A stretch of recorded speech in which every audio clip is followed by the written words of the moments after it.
According to Dr. Sylvain Charlebois, one of the most important changes in the food supply network is social media.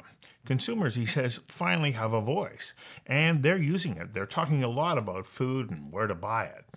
Because in the past, the food relationship was a push from manufacturer to grocer and then to consumer. But he says now it's a pull in the other direction. And this, in essence, is putting tremendous pressure on the food industry in Canada. Charlebois says it's democratizing the supply chain, and it's giving everyone a chance to establish direct relationships between producers and consumers. And big name producers like PepsiCo, Kraft Heinz, Gordon Food Services, and Sysco, to name but a few, are now selling directly to consumers. This shift in the relationship is also introducing food choices that didn't exist before, and that's because small or specialized producers couldn't access the market. Charlebois, who consults with food startup companies, says you will now see more and more small, specialized producers connecting online with consumers and offering them a wider range of products. I invited food specialist Dr. Sylvain Charlebois of Dalhouse University to join me for a conversation that matters, Food for Thought episode about the dramatic changes underway in food production and supply thanks to consumer empowerment. Sylvain Charlebois, thank you for joining me for this episode of Conversations That Matter, Food for Thought. And food, of course, is something that we all need, and it's going through dramatic transformations around the world and in Canada. Give me a quick little state of the nation about where you think we are in our relationship with food. It's a very macro starting point, but it is, food systems are vast and complicated. I would say this, we're at a point now where we weren't pre-COVID. I can tell you that a lot of things have changed, starting with our relationship with food. We have spent more time cooking, spending time at home. Grocers are trying to figure us out every single day, what we're going to be buying, what we're not going to be buying. The fact that the food service industry was essentially closed for 2, 3 months really got us thinking differently about food. And there are different channels being developed right now. Obviously, the food service industry, in order to survive, delivered food. Now, grocers are delivering food. Processors, farmer groups are delivering food to consumers. Everyone wants to connect with us. Meanwhile, we're vertically integrating. We have gardens. We are cooking. We want to take ownership of our own food supply chain. This fall, when you look at social media, a lot of people are taking pictures of canning or and the harvest that they've actually been able to produce in their own backyard. So there are a lot of things changing right now as we speak, and it's very difficult to tell you right now where we're going to be in just 6 months from now, because it's going to be probably very different. And one of the factors that could play a huge role is whether or not people will telecommute more. I'm thinking about major markets like in Canada, like Vancouver, Calgary, Toronto, Montreal. You're seeing more and more people buying real estate outside urban cores to get space, to be close to a lake. And frankly, more and more, your own personal address won't matter as much because your employer will allow you to work from home. And when that happens, less coffee shops, more gardening, more cooking. So lots of changes ahead. You mentioned cooking a couple of times, and what I find quite interesting about this is a year ago you were saying people were cooking less and less to the point where they weren't buying Yes. utensils, they were eating out more and more.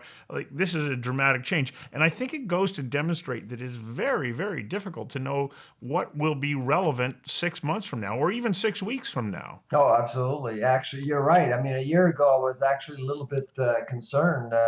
When you looked at sales for any instruments you would require to cook at home, sales were down, and they were actually dropping for many years.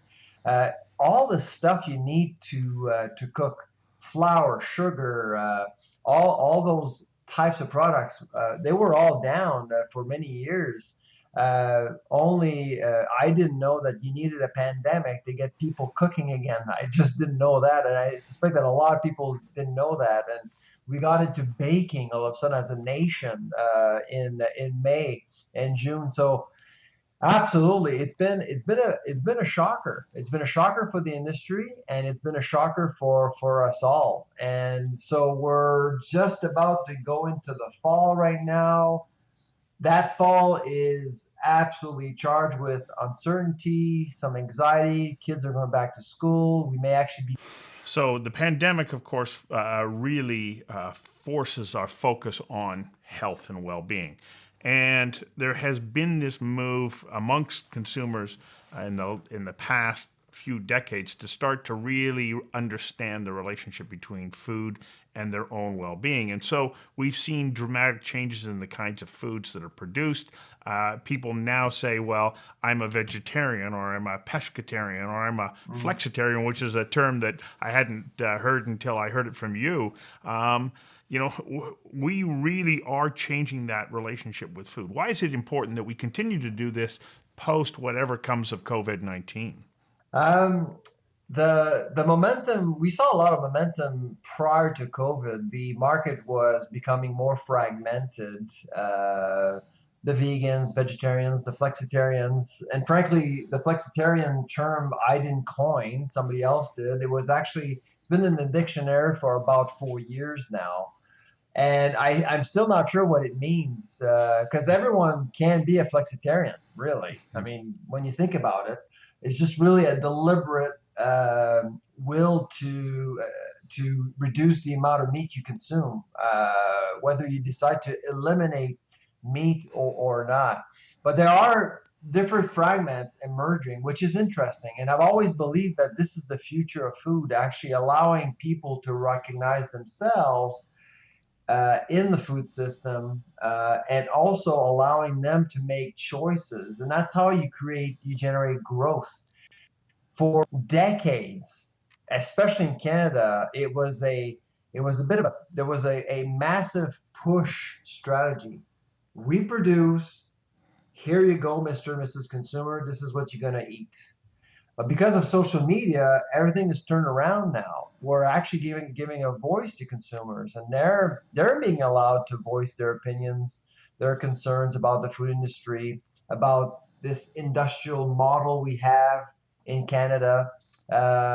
People question the model or different models, and that gets them to think about animal welfare, the environment. I mean, a lot of people actually see the planet on their plates every time they eat now, and that actually influences their choices.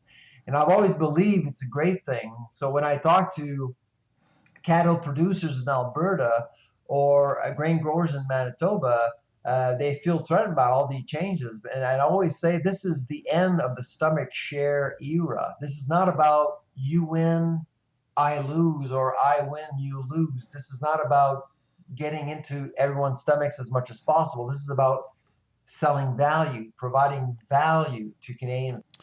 Right. So we're now starting to see this point where, as you point out, through social behavior, consumers are saying, well, hey, I want this, or I want that for these reasons, or I want to have a plant-based diet for this reason, and so on. Does that then put pressure back on the grocery store? But also, pre-COVID, was it putting pressure on restaurant chains to alter the offerings that we would be available to the consumer? Oh, absolutely. Right now, I think most people don't realize, but there is conflict within the supply chain, for a variety of reasons, and it's been going on for a very long time in Canada, for many years, even pre-COVID. There's a lot of tension between grocers and vendors, suppliers, processors. A big conflict, and it's all about protecting consumers, giving consumers affordable foods as much as possible. And so in Canada, we have an oligopoly. It's basically five companies selling 85% of everything we eat at retail. So Walmart, Costco, Metro, Sobeys, and Loblaws. I mean, that's it, and they dictate what we eat. Uh, Meanwhile, processors have been undermined by this oligopoly for the longest time. They have the power. They can actually renegotiate terms. They have listing fees. They have fines. I mean, they're squeezing processors a lot. As a result, get this, Stuart, since 2012, okay, for 8 years now, we have lost 12 jobs a day, every day in food manufacturing since 2012. That's the sector is squeezed, and that's why we're importing more food from elsewhere. A lot of the food that we actually eat here in Canada that is being pre-manufactured actually comes from elsewhere because of that reason. And Yes. nobody has actually given any attention to that. And we saw it during COVID. Where was the problem? So we saw milk being dumped everywhere. We saw animals being euthanized. We saw potatoes spoiled, mushrooms spoiled, lettuce, and so on. So why? Because there was no processing capacity, and that was a big problem. Well, as you're sharing that, I did an interview, reflected on an interview that I did earlier this year with a woman in Didsbury, Alberta, who is in the greenhouse business. And she opted out of the system. She said those major food manufacturer or purchasing entities said to her, well, this is what we're going to pay. And if you don't like it, too bad. And she went, well, I can't survive. So she took her products completely out of that system and has gone direct to consumer. Well, Yes. she's making money, but how many people can she supply? She can supply those people who can afford to pay for that quality of produce. So how do we find that balance that says you're getting high quality produce that is going to allow the farmer to be sustainable? And just before I have you answer that question, I'll tell you, I went to northern Saskatchewan and interviewed a farmer who has a rather interesting moniker. His name is Quick Dick McDick. You may have heard of him. And he was talking Mm-hmm. about the fact, he says, I need to continue to expand the size of my operation because commodity prices haven't changed in close to a quarter century. So the only way that I can afford to do this is to produce more and more. And so this puts the Mm-hmm. farmer in this incredible squeeze and deprives them of the direct relationship that they would have with the consumer. Oh, absolutely, absolutely, and I totally understand why this woman would do that. And this is what COVID is changing. It's democratizing the supply chain. It really is giving everyone a chance to establish a relationship with the consumer. Really, and we've seen it. PepsiCo is selling directly to the consumer now. Sysco Foods, Gordon Foods, Saputo, Parmalat, Kraft Heinz. They've all decided to connect with the consumer and sell to consumers, and it didn't happen before. Grocers in Canada are great companies. And of course they've been trying to sell high quality products, but at the same time they do set rules when it comes to the financial model, and it really gives uh, it's tough for processors to really break through. Okay.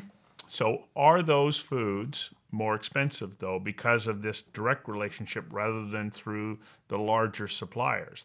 Food costs are a big issue for Canadians, and we've seen year over year increases that are fairly substantial in the cost of food. We're not quite at the same percentage of income that Americans have, but we're creeping in that direction that this portion of our income is dedicated to food. And so, how do we navigate our way through that balance? The person goes, yeah, I want that food, but I can't afford it.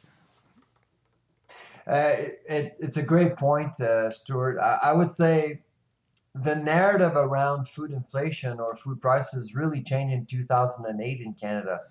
Because when you go back to 1980, between 1980 and 2008, the general inflation rate and the food inflation rate they were pretty much the same, really. Both followed each other until 2008. In 2008, all of a sudden, you saw this decoupling between the two. And the food inflation rate has exceeded the general inflation rate of our economy. And that's why people are talking more about food. They're noticing that food is more expensive. In 2008, the average household was spending about 9% of its budget on food. Okay.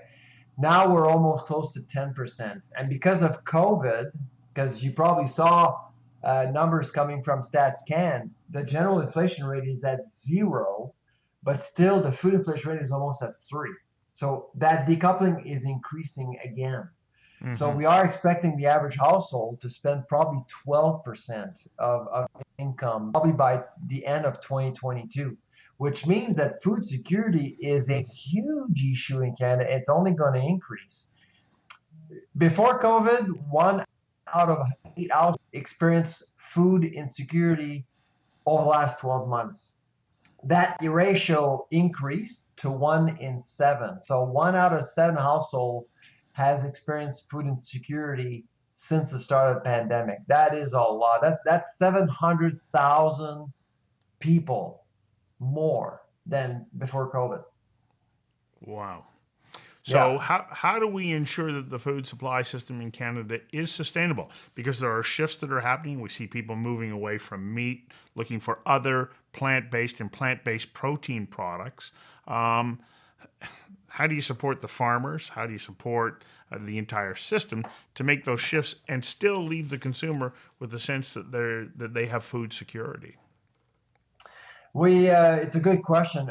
We need to be strategic. So our lab at Dal, we're actually currently working with 3 provinces, looking at the exact issue you're raising right now.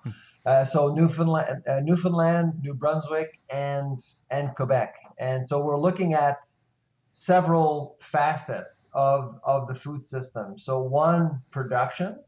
And when we talk about production, we have to think about inputs, fertilizers, seeds, machinery.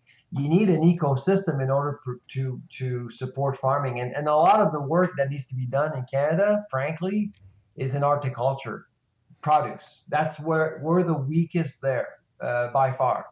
And so we have to look at horticulture. And then after that, you look at processing. How do you actually add value to what you're producing? And like I said to you, it was missing during COVID. And this is something that is being recognized right now by governments in Canada. So increasing processing capacity, investing, reinvesting in processing. And finally, of course, it's about developing markets, but not just domestic markets. You see, in Canada, we're only 38 million people. It's a very small number of consumers in a very vast territory. Distribution costs are horrific. We don't have any population density in Canada. So in Canada, if you want to develop food security, or if you want to make Canada or Canadians more food secure, you have to think about trades as much as feeding your own at the same time. The Americans don't have to do that because they're over 300 million people. They have a lot of mouths to feed. Europe is the same thing. Canada's unique in that way. You have to think about food security at the same time as thinking about trades to keep costs down as much as possible.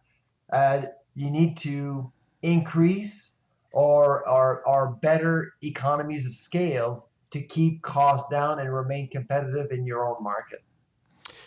So Murad Al-Khatib of AGT, based in Who I Saskatchewan, know very well, by the way. He's a great guy. great guy. And there is somebody who saw opportunity that addresses those very points that you just made. There's a field laying fallow. How can we plant a crop that is regenerative, that adds value? We will mill and process, and we will deliver to global markets. And in doing so, address plant-based protein issues and so on. We need more people like that who are looking at innovative solutions to ensure that Canada is producing the kinds of foods that we need here, but also globally, because we are, even though we're, as you point out, we're importing more food, we're also exporting extraordinary amounts of food around the world to feed a growing population. And so we need that kind of innovation. Oh, yeah, absolutely. So Murad, I've been on panels a couple of times with him. He's just a great guy. Yeah. I've called him in front of audiences the Wayne Gretzky of pulses, because he was on his own in the prairies developing something out of nothing, really. He saw potential and he built this empire, AGT. It's $1 billion business. But on top of that, he brought more attention to pulses. Now we have a supercluster, PIC, Protein Industries Canada, headed by Bill Grewal, who's a former student of mine in Regina. You're seeing investment from Nestle, from Rocket, from Merit Foods in Manitoba, thinking about processing value add in that space, which is wonderful to see. Those are great successes that we're seeing in Alberta. There's a protein plant being built right now. Some more investments coming into Alberta as a result of what Murad started years ago. Wayne Gretzky did that in California, went to California, and many years later, you saw many hockey teams there. That's why Murad, I think, is the Wayne Gretzky of lentils and pulses in the prairies, and it's a success story that needs to be repeated. So one of the things that he pointed out when I interviewed him is that you can't do this without an intimate relationship with a wide array of technological inputs, information gathering, drones, artificial intelligence, research and development. And Robert Sake, who is Yeah. wrote his fabulous book about agriculture 5.0 or food 5.0, points out the same thing. So how important is it, of course, that we continue to embrace that? Now, and you look at it on the farming side, but we also need to be embracing that same kind of technology in helping these plants be as productive and drought resistant and disease resistant as possible. And this creates a bit of a rub for a lot of consumers who go, whoa, whoa, whoa, whoa, okay, hang on a second, now you're going too far. How do we address that? So that it reminds me of this catastrophe we started back in 1994, where we introduced genetically engineered seeds uh, in agriculture. Biotechnologies actually took over agriculture without consumers' consent, really, moral consent. I mean, uh, genetic engineering, there's nothing wrong with that. In fact, actually, it's just wonderful technologies, and frankly, we need to use more of it. We need to do more research, but it's misunderstood by consumers. And I spent a week in St. Louis with a friend of mine, a plant scientist at Monsanto, before it was actually acquired by Bayer a few years ago, and had the opportunity to talk to Hugh Grant, who was the CEO at the time. And I was there for a week to understand why Monsanto became the most hated company in the world, really. I mean, you Mm-hmm. just Google Monsanto, you see all these horrible logos of Frankenfood, and it was just horrible. And I asked him, listen, why, how did it happen? How did this happen? And he basically said to us, well, we didn't bother communicating with the public because science was on our side. Well, maybe science was on Monsanto sides, but is it really about science? Is it really about facts? Are we talking about perceptions here? Are we talking about fears? And those were mismanaged. When it comes to risk communication, you really have to look at fears, and we're seeing it with COVID right now. I mean, the pandemic, we're actually making a lot of decisions based on little or no science. The Mm-hmm. masks, the gloves, the packaging, everything. I mean, it's really risk communication. It plays a very, very important role in food, in agriculture, and companies that do fail actually end up with a very weak risk communication strategy. And that's what I mean about transparency. You have to establish a rapport with the consumers, or else you're going to repeat the same mistakes all over again. Look at genetically modified salmon. Right now, most Canadians would have eaten at least once or twice genetically modified salmon without knowing. Without knowing. That's going to come back and haunt the fish industry in Canada, and all of a sudden you may actually see a great number of consumers deciding to boycott fish in general, just because we just didn't bother to explain the science. Well, this goes back to your point earlier on when you said we live in a world of social media where people go, hang on a second, I think I just got scammed, or somebody gave me misleading information. And therefore, they start to communicate, and whether or not they're communicating accurate information doesn't matter. They're responding to the way that they feel that they've been treated. And this affects other people's behaviors. So it is vitally important that all of these organizations be as transparent and verbose, really, in sharing information that can help people make informed decisions. No, absolutely. And when you talk about food, it gets easily emotional because food is about culture. Food is about traditions. Food is about family. It's about getting together. It's very emotional. The other thing that is interesting in Canada, I think, compared to other places I've been around the world, is that there is a malaise, I would say, between food and money. Um, you can be a farmer. Farmers are great, but don't make too much money. You can be a processor, but don't make too much money. You can be a grocer, but don't make too much money. If you don't pay your people well, you're not a good company. You're not a good citizen.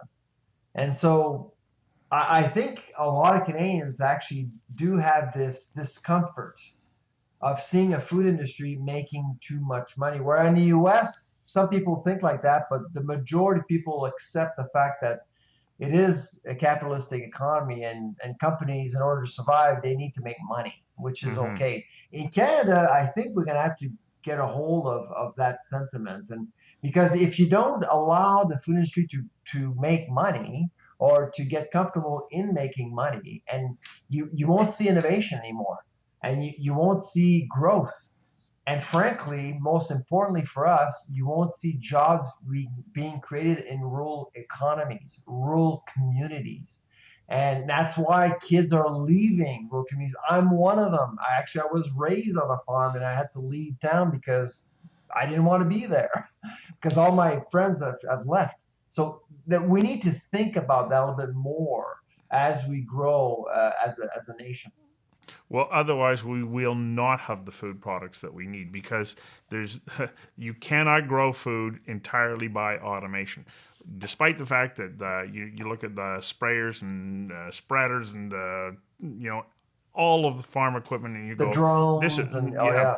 this is a rolling computer. Human beings still play a fundamental role, and if we can't create that environment where they're enjoying doing the work, well, then we run the risk of really compromising our own food security.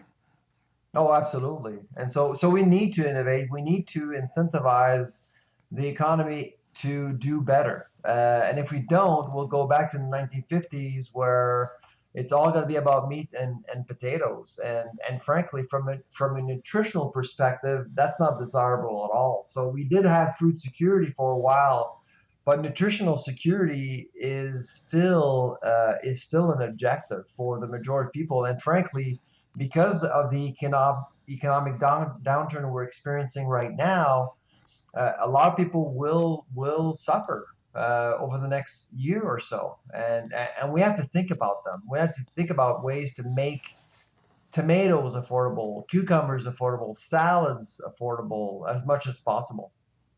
So let me come sort of full circle on our conversation here to come back to. So when we take a look at where we're at, there's a wide variety of things that we've discussed here, issues that need to be addressed. Do you believe that there is the willpower and the capacity to address these so that we can ensure that Canadians have food security in the decades to come?